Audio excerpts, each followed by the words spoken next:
welcome. Our group is analyzing the largest anti-colonial movement in 19th century Kazakhstan, the uprising of Sultan Kenesara Kasımoglu from 1837 to 1847. Our research question is how did Kenesara modernize the Kazakh state administration while conducting a multi-front war for sovereignty? To enjoy academic reader, we examined foundational literature, primarily Erkenaz Bekmaxanov's Kazakhstan in the 2014s of the 19th century. This work is essential as it was the first to recognize the movement's national liberating character. We also utilized modern studies to analyze Kenesara's role as a reformer. Now, to examine the legal and diplomatic side of the struggle, Iliyas will analyze our primary sources. Thank you, Zangar. To analyze Kenesara Kasımoglu's life and to deeply encourage to our project, we have to analyze the early documents that have been used in his life. To find out those documents, we have visited the violet.info website page and find out the archival documents of Kenesara Kasımoglu. In these documents, we have shown that Kenesara Kasımoglu have been accomplished as not a rebel or an authoric ruler, but as an legitimate ruler who wanted to give the independence to his country and show the political power structure as a single centralized country. And also the Kenesara Kasımoglu's documents, which were found in the 1841 year, also accomplished that Kenesara Kasımoglu had a lot of army and had the political connection with the countries like Russia, and also had been accomplishing his own country as not the countries that have been under the rule, but as a political partner or a political friend to those countries, and showed his authority and his power and so on.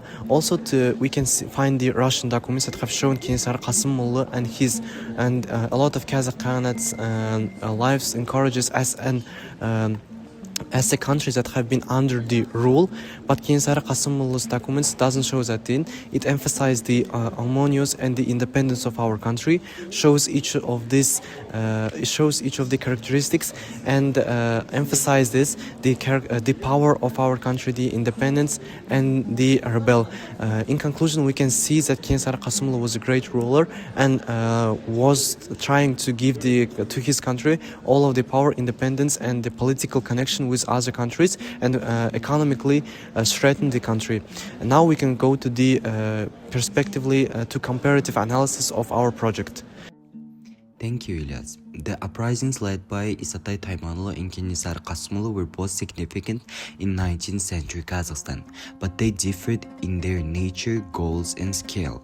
First, the nature of the conflict was different. İsatay's uprising was a localized social protest against internal injustice, especially the oppression of ordinary people by local elites like Zangar.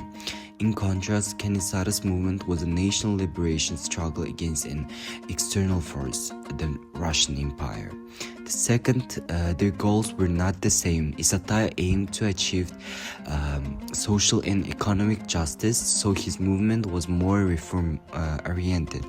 Meanwhile, Kenesara's goal was to restore the Kazakh Khanate and achieve political independence, making his movement more national and state-focused. Another key difference is the scale.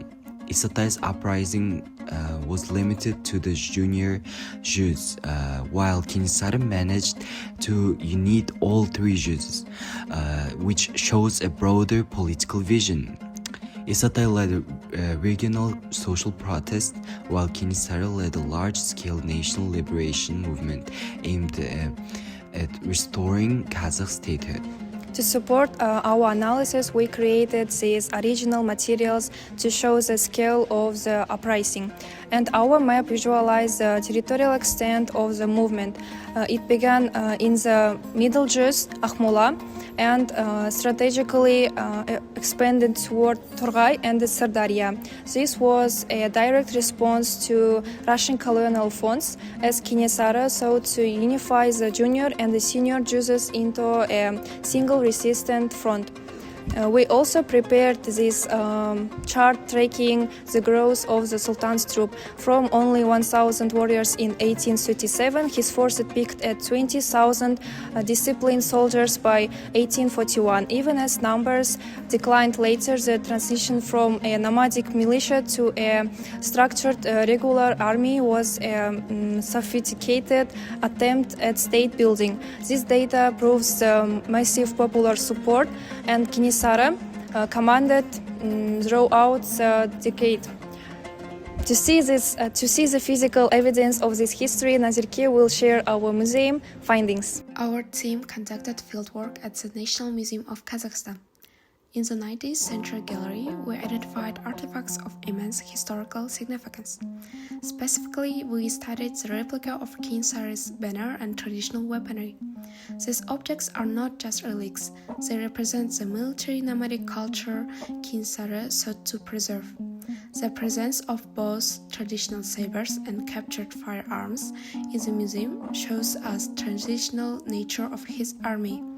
Seeing these artifacts in person helped us understand how the Sultan used symbols of power to unify the fragmented tribes under a single national identity. Finally, Nurasyl will conclude our findings. In conclusion, Kenesary's movement failed due to internal tribal conflicts and the technical superiority of the Russian army, but it remains a symbol of our struggle for independence. Regarding our teamwork, we ensured an equal division of labor, from museum research and primary source analysis to creating our original maps and editing this 9-minute video. We aimed for originality by combining 19th century diplomatic letters with modern data visualization to prove that Kenesary was a visionary statesman. This concludes our representation. Our full list of literature is now displayed on the screen. Thank you for your attention.